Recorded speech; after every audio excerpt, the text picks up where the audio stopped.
¿Existe vida después de la muerte? Existen innumerables preguntas en este universo que los seres humanos nos hemos hecho desde tiempos inmemoriales. Desde la noche de los tiempos han nacido y fallecido personas. Y una de las grandes preguntas, de las grandes cuestiones que tenemos todos los seres humanos es, ¿qué ocurre después de la muerte? Para poder dar una explicación a esta respuesta, hoy tenemos una invitada muy especial. Ella es Minori Martínez. Ella es abogada de profesión y terapeuta de respuesta espiritual. Bienvenida, Minori. Muchas gracias, muchísimas gracias, David. Antes de iniciar con esta pregunta acerca de tu experiencia, quisiera que nos hablaras un poco acerca de quién era Minori antes de vivir esta experiencia. Uy, fíjate, era una persona muy dura, era una abogada en ejercicio, tenía causas muy importantes, una abogada que muy estudiosa, sabía mucho del proceso civil, que fue en lo que yo me especialicé, pero que debo decir con toda honestidad, utilizaba más que la justicia, que es lo que se persigue, utilizaba mi conocimiento para defender a mi cliente, o sea, capa y espada. Eh, Cometí muchas injusticias que narré en este libro, permíteme, en este mi primer libro, narro y pido perdón a todas esas personas que yo lastimé cuando me alejé de la justicia, porque sabía mucho derecho y lo que me importaba era defender mi cliente. Era una persona, digamos, honestamente, era egoísta, era muy rígida, así, muy inflexible, muy impaciente y no llegué a hacer ninguna transformación importante conscientemente a raíz de la experiencia, pero varios años después sí, y la experiencia me sirvió mucho, ¿no? Yo cuando era pequeña, yo había tenido experiencias de salir y entrar a mi cuerpo. Me gustaba jugar eso entre los 8 y los 11 años. Muchas noches yo me acostaba, no te sé decir si alguien me ayudaba, no te sé decir cómo lo hacía, pero yo salía de mi cuerpo, me posaba en el techo y veía mi cuerpo en la cama y jugaba a pasarle por encima un cilindro de metal. Ese cilindro iba y venía, y eso yo lo disfrutaba desde arriba, o sea, desde afuera. Y cesaba cuando el cuerpo estaba como una estampilla. Entonces yo ahí ya paraba de jugar y volvía a mi cuerpo. Eso lo hice muchas veces. También había tenido una experiencia de haber visto partir a una persona, el esposo de mi tía, la que me crió, estaba hospitalizado. Yo estudiaba en otra ciudad diferente a donde vivía a la que era la casa familiar. Y ese fin de semana fui y él estaba hospitalizado. Lo fui a visitar y él me recibió diciéndome, viniste, viejita. Él me decía viejita. Y yo le dije, sí, sí vine. Enseguida hizo un suspiro, no muy profundo, no nada que impresionara. Estiró una pierna, bajó un poco la cabeza, así se quedó. Mi tía y yo éramos las únicas que estábamos ahí. Ella entendió que había partido y salió a llamar a las enfermeras, vinieron, se ocuparon, efectivamente había partido. Yo también, para esta fecha de esta experiencia, que fue en el año 89, yo sabía que, por ejemplo, Buda consideraba la muerte como el abandono de la esencia del cuerpo físico, que si nosotros trabajamos en los apegos y investigábamos más sobre estos temas, salíamos de la ignorancia, decía Buda, esto no iba a ser nada lamentable. También yo te estoy haciendo más o menos el contexto para que se entienda lo que comentaré después. Yo practicaba dos religiones porque mi papá era evangélico y mi tía de crianza era católica, entonces íbamos a los dos templos.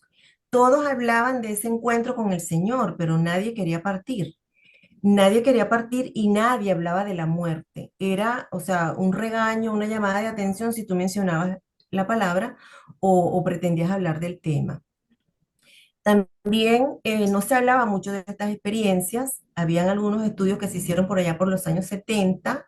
Un psicólogo publicó un libro, Vida después de la vida.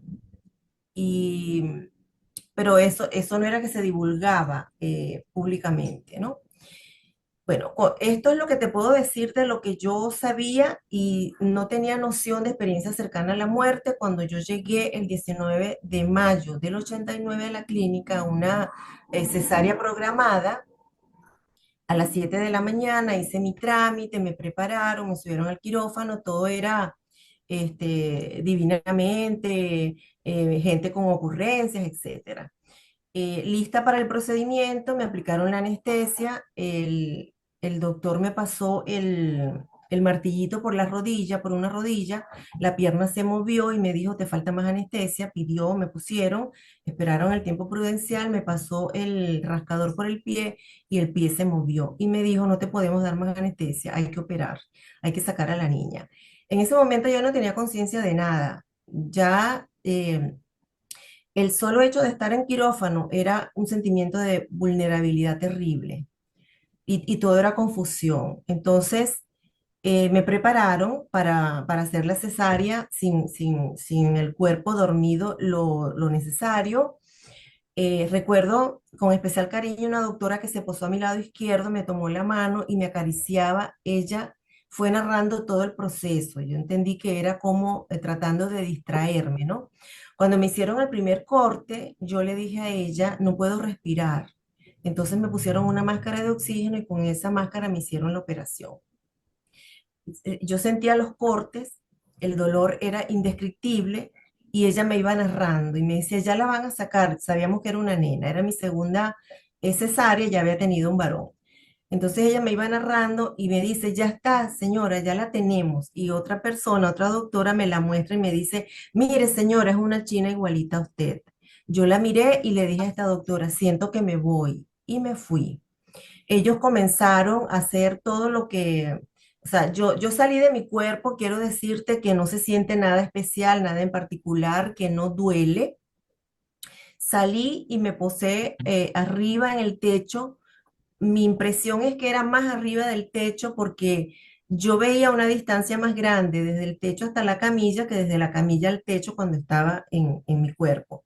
Entonces me veía mucho más arriba y los veía, vi todo lo que estaban haciendo, cuando te ponen corriente, después me acuerdo de la espalda de una persona muy grande, muy gordo, que trataba de reanimarme haciendo la fuerza acá hasta que ellos dijeron, se nos fue. Dijo una doctora, dijo, se nos fue. Y yo decía, yo todavía estaba y yo decía, no, yo estoy aquí. Claro que nadie me escuchaba. Y yo trataba de mover mis manos y mover los pies para que supieran que yo estaba, pero yo no estaba. Nadie me escuchaba, yo estaba arriba. Entonces, de repente, cuando dijeron, se nos fue, yo miré hacia arriba y conecté con una energía muy potente, era como circular, pero como estaba en movimiento, era como las amibas, esas que conocemos en biología, ¿no? Que nos enseñan, que vemos las fotos en los microscopios. Esa energía era potente, era plateada, era hermosísima y me atraía. Entonces yo me dejé llevar por esa energía y de repente me encontré dentro de una cápsula, dentro de un túnel. Yo estaba sola en esa cápsula, me acuerdo perfectamente cómo era la cápsula, era una capsulita donde cabía una persona, yo no sentía a nadie más ahí, yo no me veía, pero yo estaba allí y esa cápsula comenzó a moverse a una velocidad espantosa. O sea, iba, yo suelo decir que como a 200 kilómetros por hora de lo que uno conoce en la Tierra, ¿no? Era yo sentía una sensación de tranquilidad, claro, ya no tenía dolor, era una sensación de paz, confianza, seguridad, ya no me sentía vulnerable como en el quirófano, me sentía amada, sentía una dicha indescriptible y después comprendí que ese era el verdadero amor incondicional, sentirse tan amado solo por ser, porque no hice nada para que me dieran eso tan maravilloso. El túnel era una luz rosada, todo dentro era rosado tenue. Íbamos, como te digo, como a 200 kilómetros por hora. y a lo lejos yo pude divisar como una luz. Cuando yo vi esa luz blanca, yo me acordé de mis hijos y yo dije, yo no me puedo ir. Tomé conciencia que no podía regresar.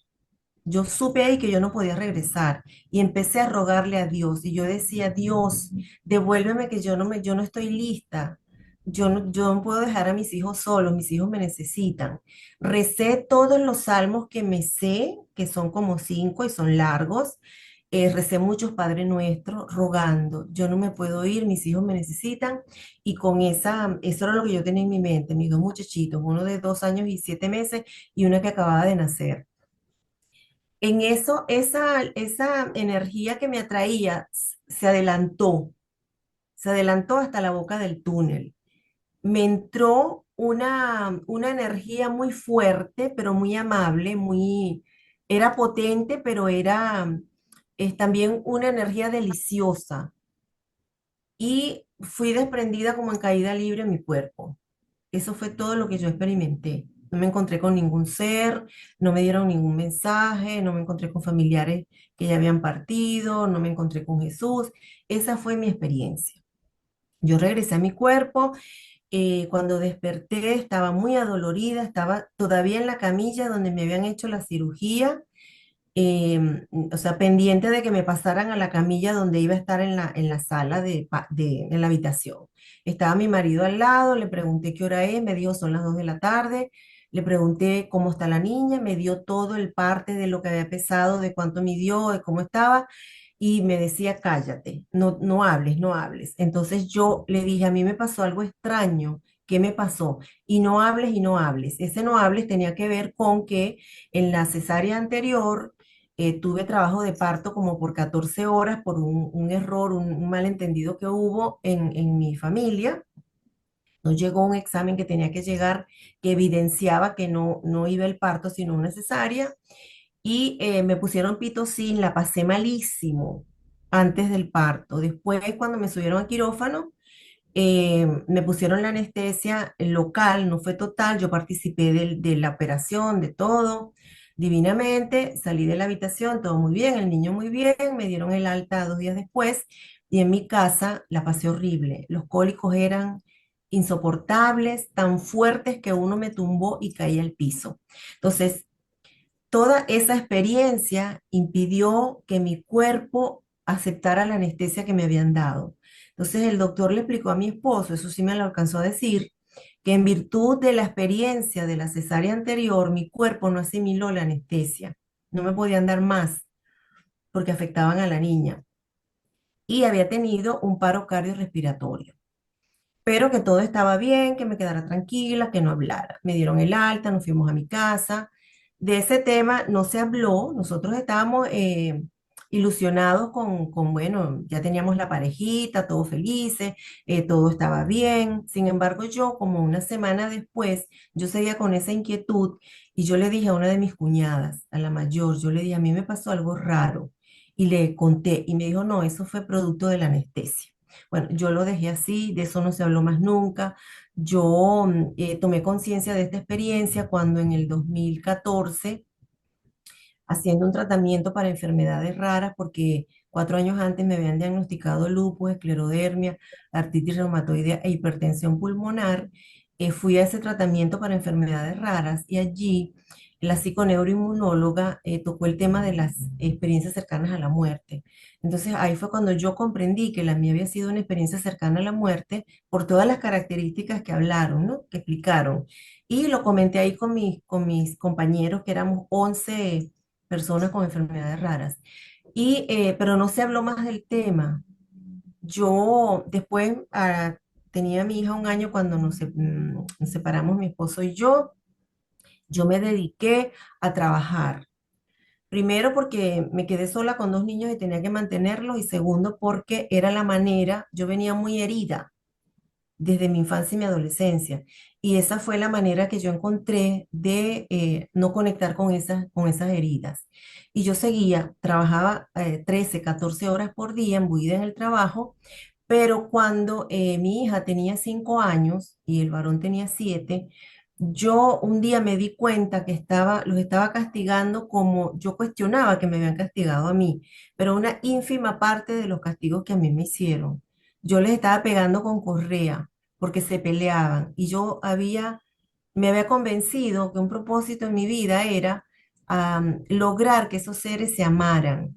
Más tarde comprendí que ese no era el propósito, ¿no? Pero yo los castigaba por eso. Sin embargo, hoy me siento satisfecha porque son dos hermanos que se llevan bien, que se quieren, que se respetan, que se acompañan, que ese sí creo que es el propósito. Entonces, en virtud de esa conciencia que yo tomé, yo decidí hacer psicoterapia. Yo dije, yo esto no es lo que quiero, estoy repitiendo, yo creo que necesito ayuda terapéutica. Y se lo compartí a una de mis mejores amigas y ella andaba en lo mismo. Entonces me dijo, yo también ando buscando eso. Ella consiguió una psicoterapeuta maravillosa con la que hicimos psicoterapia. Y en ese proceso de psicoterapia sí fue cuando yo concienticé todo lo que yo era antes de estas experiencias. Ahí comencé yo mi trabajo transformador. Ahí comencé yo no conecté con mi esencia, era un trabajo de psicología con diversos tipos de terapia, pero sí pude, por ejemplo, soltar la crítica, la queja, el juicio, el lamento. Trabajé mucho en mi rigidez, trabajé mucho en mi impaciencia y trabajé con ella muchas heridas de mi infancia. Trabajé el abandono, yo fui una niña abandonada por mamá a los 4 años y abusada físicamente, abusada psicológicamente, abusada sexualmente. Entonces, mucho de eso sí trabajé en ese trabajo con esta psicóloga. Después, yo hacía cuanto trabajo terapéutico tenía conocimiento, cuanta charla de crecimiento. Yo me dediqué de ahí hasta entonces a trabajar en mí. Todo, talleres, conferencias, terapias que yo amo tanto, las familiares, las constelaciones familiares, hice muchas, muy sanadoras, códigos numéricos sagrados, hice mucho Ho'oponopono, todavía hago Ho'oponopono, trabajo también con códigos numéricos sagrados y he seguido haciendo todo lo que va apareciendo en mi camino, que yo sé que me va a sumar, porque este es un trabajo que no se acaba aquí. Entonces, te cuento para redondear que yo del 2004 empecé a conducir un programa de radio en una emisora de cobertura nacional en Venezuela, donde hablaba de las leyes, o sea, explicaba a la gente las leyes para que las entendieran en castellano, no en jurídico. Y yo escribía un material para compartirlo en la radio y también empecé a impartir unos talleres de crecimiento personal en refugios de mi país. Y un día me di cuenta que todo eso que yo había escrito y todo eso, esas guías que yo estaba elaborando para los talleres era mi historia. Entonces dije, esto lo puedo organizar y lo puedo publicar porque esto le puede servir a alguien. Y en ese primer libro que ya mostré, hablé de la experiencia cercana a la muerte, pero muy someramente. Primero porque todavía me daba vergüenza, te lo confieso, y además tenía miedo de hablar de esa experiencia porque también traía una reminiscencia de que mi padre, que él decía que se comunicaba con el Señor Jesucristo, la familia lo tildó de loco y papá fue examinado por unos 6 psiquiatras antes de que un equipo médico se reuniera y luego de hacerle todos los estudios le dijo a la familia que papá estaba sano. Entonces yo traía como mucho para hablar de esto. Y hablé de esta experiencia así tan descarnadamente como estoy hablando contigo hace 2 años, que me invitó una persona a la que le cerraron el canal, no por mi experiencia, ¿no? Pero no sé por qué se lo cerraron. Y él me fue preguntando, me fue preguntando, me fue preguntando y logró obtener toda esta información. Entonces, desde allí sí la comparto así, descarnadamente. Muy interesante lo que nos cuentas y todo este camino de vida que te ha llevado hasta lograr y conseguir lo que eres ahora y todo ese conocimiento que tienes por compartir. Pero antes de volver a ese punto, que me parece interesante conversarlo, quisiera que regresáramos un poco a tu experiencia.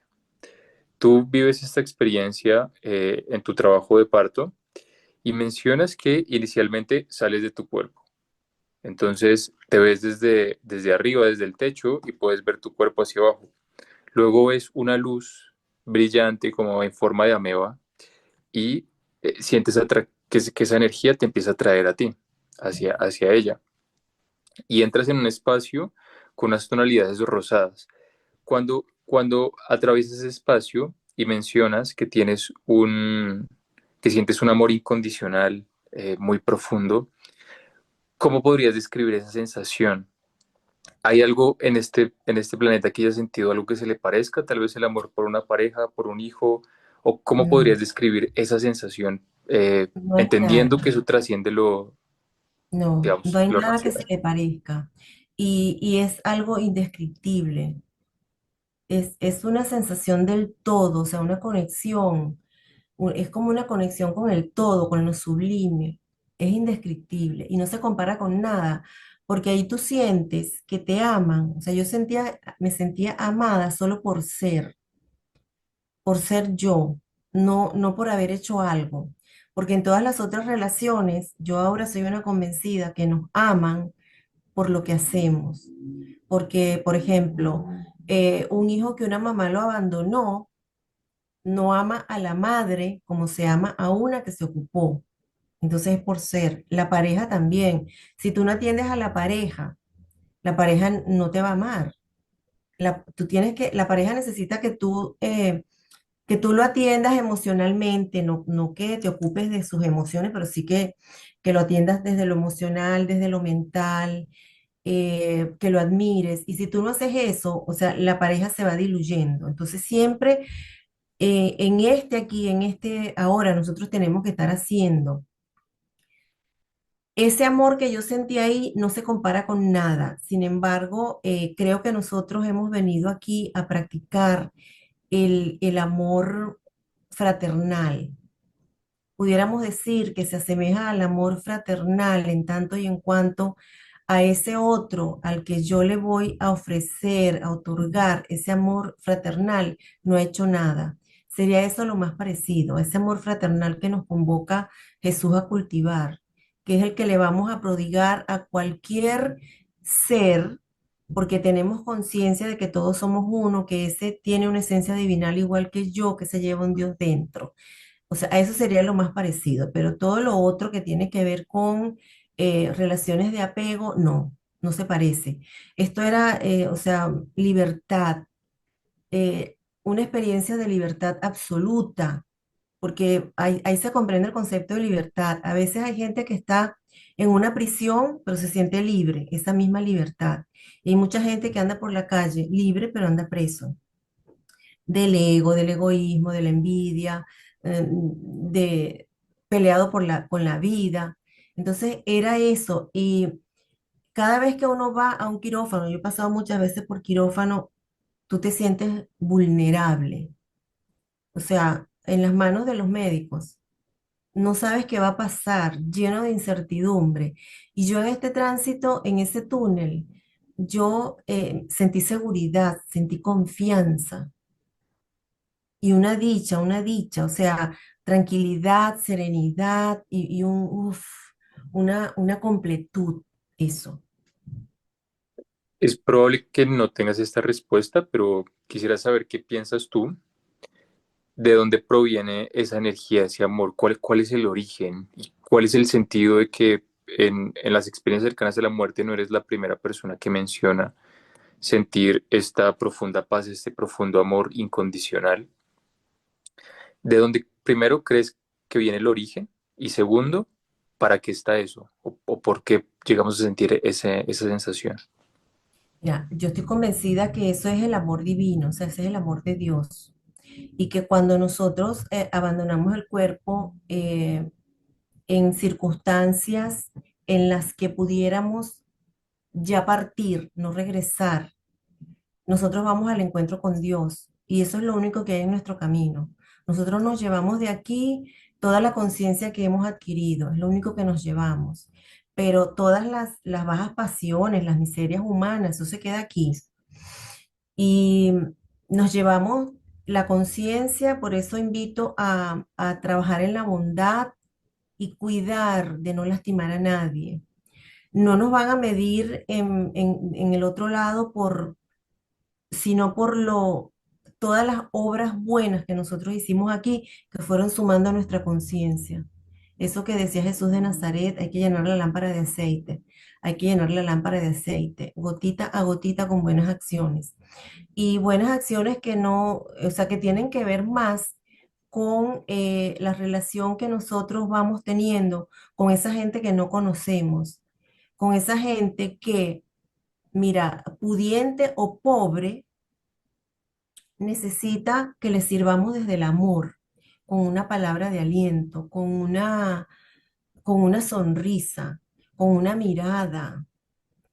A mí me ha pasado que hay por las calles siempre hay algún mendigo y me he encontrado algún mendigo que me ha dicho, la bendigo, señora, porque usted es la única persona que se ha detenido a mirarme.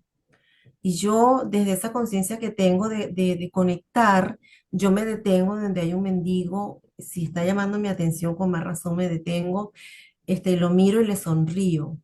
Y si tengo alguna moneda, algún billetico, algo a mano, porque trato de cargar eso para no tener que abrir mi monedero y correr ningún riesgo innecesario. O generalmente suelo comprar, cargar en mi bolso galletas. Cuando me piden, deme para comprar un pan, yo conseguí una panadería que vende unos panes divinos, buenísimos, compro pan, compro galletas y eso cargo en mi cartera.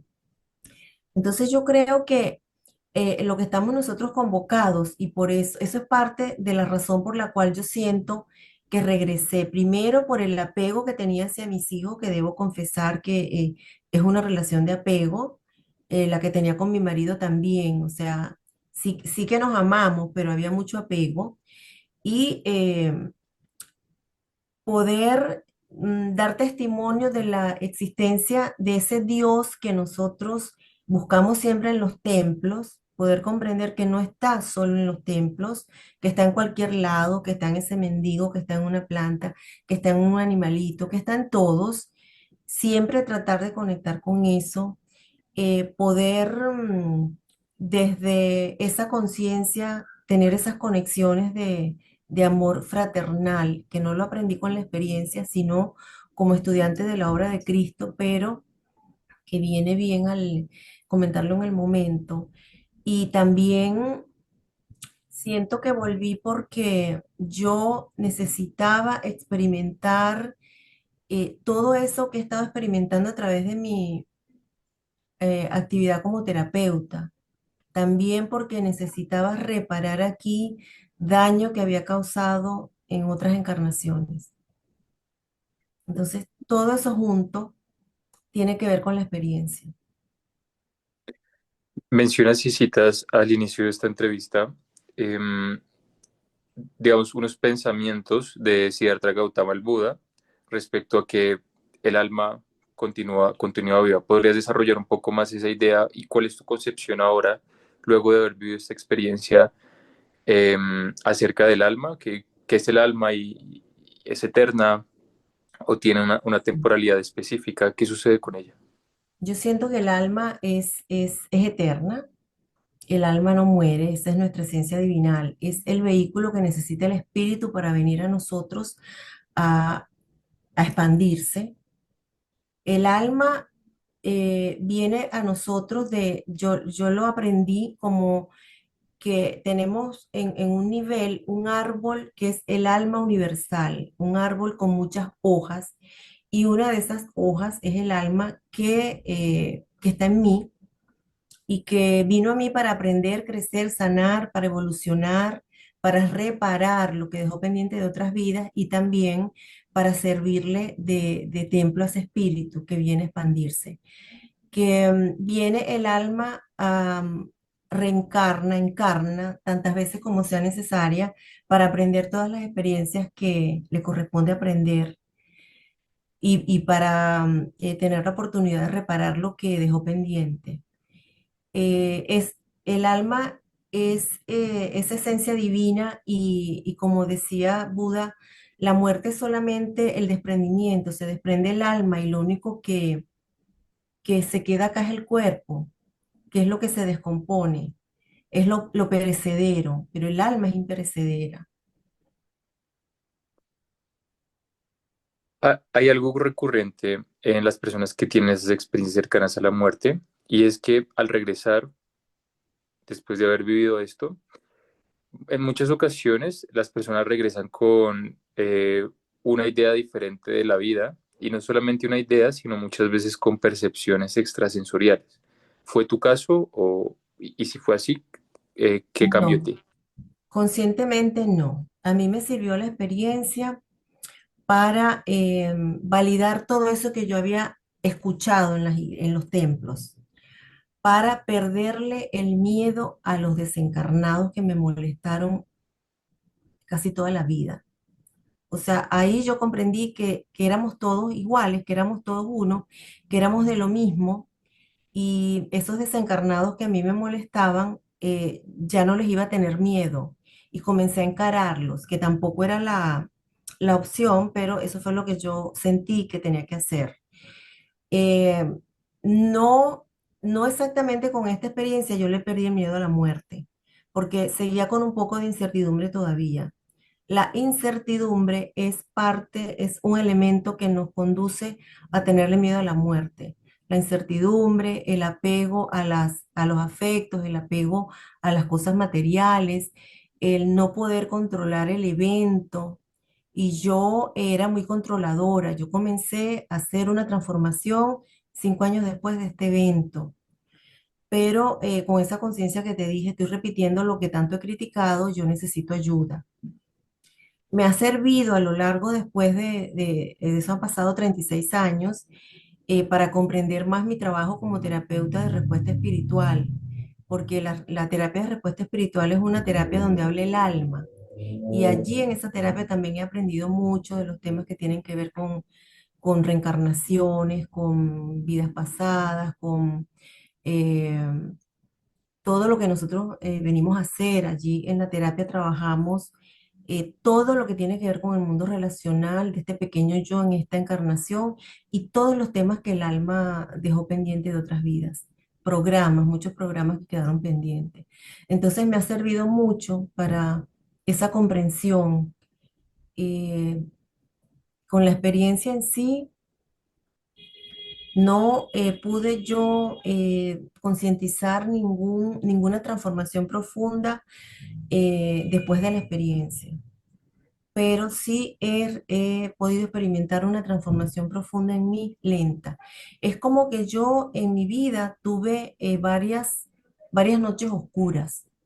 Entonces, con cada experiencia dolorosa, impactante, me transformaba un poquito, aprendía un poquito, pero luego soltaba eso y yo seguía en lo que yo estaba. Era el trabajo, el trabajo, el trabajo, la casa, los hijos. Entonces venía otra experiencia que yo entendí después, que era la vida diciéndome, para, que no es por donde vas.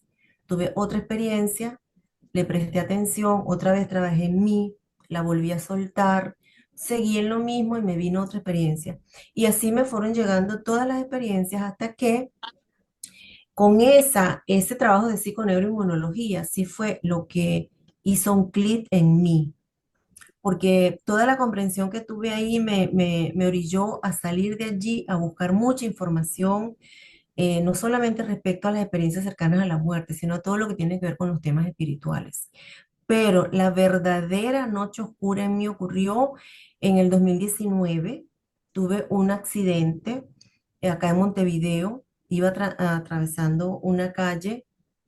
A mí siempre, o sea, en muchas ocasiones los desencarnados me empujaban y yo iba al piso, con consecuencias no lamentables. O sea, me apurreaba las rodillas, me rompía las rodillas, pero nada que lamentar. Ese día 8 días antes yo había tenido una caída aparatosa, pero sin consecuencias. Pero ese día yo sentí que me empujaron. Yo iba sola, en esa calle no había un alma. Me empujaron. Cuando iba cayendo al piso, que yo sentí que pasaban como 1000 años entre el empujón y la caída. Eso fue larguísimo. Alguien me agarró por detrás, por el pelo y me sacudió contra el piso. Y ahí tuve, sí, una herida de 5 puntos, una lesión en la nariz, etcétera. Ese fue el parteaguas. Yo ahí sí dije, ah, tiene que haber algo distinto. Yo no puedo pasar el resto de mi vida soportando esto. Entonces, mientras estaba en el reposo, yo comencé a investigar y me topé con gente valiosísima. Emilio Carrillo, que no sé si lo conoces, Dante Gebel, que es un argentino que predica, eh, bueno, y otra gente que yo comencé a seguir y a ver todo lo que había de ellos. Y aclaro que no es que yo comparto todo lo que dicen. Por ejemplo, con Dante tengo muchas, él no comparte lo que nosotros hemos conversado ahorita, pero él dice otras cosas que yo considero valiosas. Me gusta cómo él hace los estudios de la palabra, lo que él dice. Y yo me veo un video de 1 hora y si solamente aprendo una sola palabrita me hace clic, valió la pena. Entonces ahí sí es donde yo comienzo a hacer la transformación, donde comencé a mirar hacia adentro, porque hasta entonces venía también yo en los problemas familiares, el conflicto de aquel, el problema del otro, cargas que no eran mías. Entonces, a partir de ese accidente, si yo comencé a mirar a mi Nori, empecé a pasar tiempo conmigo, a escucharme, a sentirme, a darme cuenta que era lo que yo quería hacer con mi vida, eh, evaluar lo que yo estaba haciendo y me pasó algo extraordinario después de esa experiencia que tuve una conexión con mi yo superior, maravillosa. Y a raíz de esa conexión con mi yo superior fue que yo comencé, hice la formación como terapeuta y comencé la práctica de la terapia de respuesta espiritual.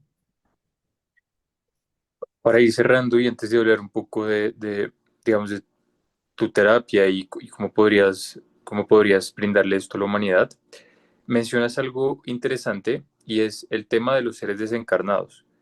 ¿Quiénes son ellos? Mencionas que tienes contacto con ellos o tuviste contacto con ellos. ¿Podrías hablarnos un poco más de este tema? Tal vez aquí hayan personas que nos estén escuchando que estén pasando por lo mismo y vivan lo mismo. Entonces, está interesante que nos cuentes esto, por favor. Tuve, mira, conscientemente, desde que tenía 16 años, que salí de mi casa materna a otra ciudad para ingresar a la universidad, la primera donde no estudiaba abogacía, estudiaba ingeniería.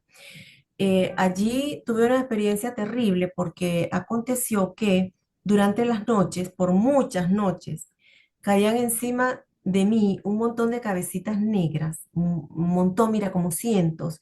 O sea, inundaba el techo de esas cabecitas negras con un escándalo, con un ruido.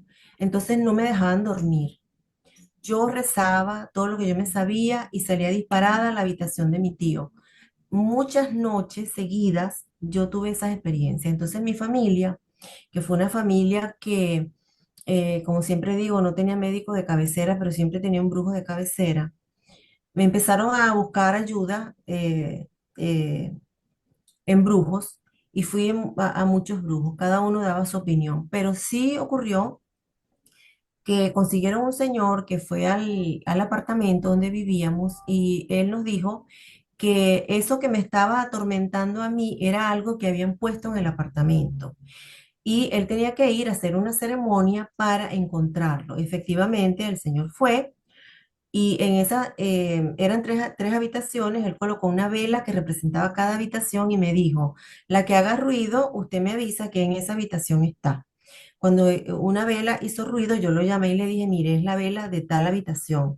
Él me dijo, venga conmigo, traiga una silla que usted lo va a encontrar. Eso está en esa ventana. Yo me monté en mi silla, comencé a buscar y conseguí dos cositos, dos enrolladitos, que era una hojilla, unos alfileres con mucho hilo rojo y un montón de cosas. Después él me dijo, siga buscando, que hay otro, o sea, conseguí dos y me dijo, ahí queda otro. Y yo busqué, no apareció. Entonces me dijo, pero queda otro. Entonces él nos dijo, eso él lo puso sobre un periódico, le echó alcohol, no sé qué, algo, le prendió fuego, lo quemó y luego lo tiró. Pero me dijo, eso es, el número 3 tiene que aparecer para que salga la energía del apartamento. Bueno, ese número 3 no apareció, después seguimos, ya esa experiencia tan terrorífica no me estaba abordando, pero otras que me llamaban por mi nombre perfectamente. O sea, nadie lo pronuncia, toda la gente fuera de Venezuela no me dice mi nombre como es Minori. Me dicen Minori, Minori. Esta voz me llamaba perfectamente, Minori, con un grito, y yo contestaba. Después me dijeron estas personas que mi familia buscaba que no contestara, que eran estos seres de bajo astral. Experimenté mucho eso de que te apagan la luz, de que te la prenden, de que me quitaran la manta, me sacaran la manta. Bueno, muchas de esas cosas, y como te digo, todos los empujones que yo sabía que eran empujones que me tiraban. Hubo una época en la que vivía en el piso. Yo comprendí que estos seres me abordaban a mí porque yo estaba vibrando muy bajo, mi vibración era muy baja. Entonces, siempre me decían, sube tu vibración, pero nadie me decía cómo se subía. Y yo lo que hacía era, como te dije antes, reprenderlos. Yo los insultaba. eh, Después que salí de este apartamento, que a los 19 años me fui a la capital a estudiar abogacía, en ese tiempo en el que yo estuve estudiando, yo sentía para entonces que había perdido 3 años en la otra universidad y yo me dediqué a estudiar. Y yo no presté atención a ninguna experiencia extrasensorial. Pero después que me casé, mi marido y yo experimentamos muchas y muy terribles. Cuando nació mi primer hijo, tuvimos que dormir por largo tiempo con una Biblia en la cama, abierta en el Salmo 91. Sin embargo, también había eso, que apagaban la luz, que la prendían, que hacían ruido, que sonaban cosas, que nos tiraban la manta. Entonces, hasta esa oportunidad en la que tuve el accidente aquí, te estoy hablando, mi hijo va a cumplir 39 años, y mi experiencia, que yo digo que fue un parteaguas para esto, fue en el 2019. O sea, pasaron muchos años hasta que yo comprendí lo que era subir la vibración. Entonces ahí comencé a transformar todo eso que yo hacía, que no estaba bien. Yo incluso llegué en algún momento a pedir que todo eso que ellos me estaban haciendo se les devolviera, y hacía ritos y rezos y cosas para devolver eso, y eso es fatal. Ahora, con la conciencia que tengo adquirida en la obra de Cristo, sé que no, o sea, no es esa la vía, es siempre devolver amor por mal. Ese es el camino. Y cuidar de no hacerle daño a nadie. Aunque tú sientas y pienses que alguien te está haciendo daño, cuida tú de no hacerle ningún daño. Muy interesante esto que nos cuentas y para ir cerrando, ¿cómo conectar con, digamos, con las energías positivas, con el amor? Obviamente también la vida tiene sus escalas de grises, ¿no? Sus tonalidades de grises entre el blanco y el negro. Pero ¿cómo ir conectando con esa dimensión, digamos, de luz, de amor, que le genera un impacto positivo a este mundo? Y por último, ¿cómo te podrían contactar las personas que nos están escuchando? Mira, lo primero es comenzar a conectar con lo que verdaderamente eres. O sea, esa esencia divinal está ahí esperando que tú mires hacia adentro de ti, conectar contigo, tomar tiempo para ti, para sentirte, para escucharte, para saber qué quieres tú, para descubrir tu propósito, para conectar con tus dones y talentos, para encontrar el sentido de la vida, comenzar a confiar en ti, en la vida, en su movimiento. Todo eso nosotros lo vamos a hacer con la mente, o sea, poniéndole mente, como una tarea. Pero en algún momento eso va a pasar de tu mente a tu corazón, y ahí ya está la conexión. Y es maravilloso. Yo particularmente, claro, no le pido a la gente que, no le digo a la gente que le va a pasar lo que me pasa a mí. Cada ser es un universo. Yo, después de tanta meditación, visualización que me encantan, contemplación, de orar, yo ahora soy capaz de sentir las energías y puedo diferenciar cuando me aborda una energía positiva y cuando es una energía negativa. O sea, para que nos entendamos, ¿no? Y tengo una conexión maravillosa con mi yo superior. Yo utilizo la terapia de respuesta espiritual. Es una técnica que se ejercita a través de unos gráficos y un péndulo. Yo superior va moviendo el péndulo en función de lo que nosotros le preguntemos, encontrando cuáles son los bloqueos que cada alma tiene para evolucionar, porque esto que yo expreso desde mi pequeño yo viene del alma. Cuando no viene del ego, que lo necesitamos para otras cosas, viene del alma. Entonces, yo soy una convencida que necesito limpiar mi pequeño yo para que mi alma evolucione. En terapia de respuesta espiritual limpiamos también todas las heridas del niño interior, que es un trabajo maravilloso que a mí me encanta hacer. Limpiando la casa del alma, ella va a estar en condiciones óptimas para evolucionar. Y también limpiamos todos esos programas que el alma va generando, los que vamos generando nosotros a través de nuestro ego, que también impactan en el alma, y todo lo que tiene que ver con el mundo relacional de una persona. Todo eso se limpia en terapia de respuesta espiritual. Me pueden contactar a través de mi número celular, que después te lo doy y lo puedes colocar en la descripción. Ujú. También hablábamos antes que tienes un canal de YouTube con el que acabas de iniciar, en donde vas a compartir este tipo de experiencias. ¿Podrías hablarnos de él y qué se va a encontrar la gente allá? ¿Cómo te puede Sí, encontrar? mira, primero quiero traer toda la gente que influyó positiva y directamente en mi vida. Todas las personas con las que yo trabajé, algunas ya no están, algunas son inalcanzables, pero todas las que yo pueda traer, las voy a traer. Todas esas que yo digo que fueron mis maestros porque algo me enseñaron, algo aprendí. Y después quiero traer gente que tenga historias que contar con el convencimiento de que cuando uno saca esa historia desde adentro, te liberas.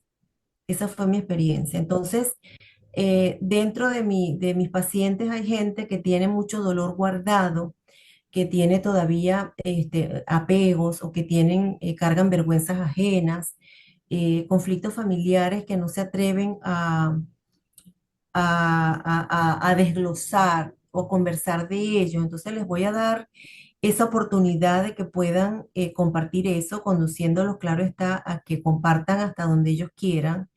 Y toda persona que yo sienta que puede aportar algo a la conciencia colectiva, lo voy a invitar a mi canal.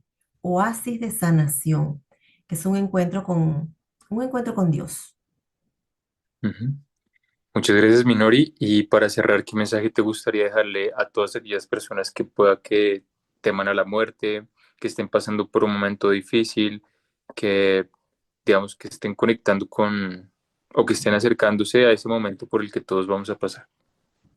Eso, conciencia de que es el final de un tránsito maravilloso en el que hemos venido a aprender, a crecer, a sanar, que trabajen en sí mismos, dejando a la queja, dejando de hacer juicio, que todo el que tenga la oportunidad de hacer un trabajo terapéutico, no importa que no sea conmigo, que lo haga, que para eso están los terapeutas, eso ayuda mucho.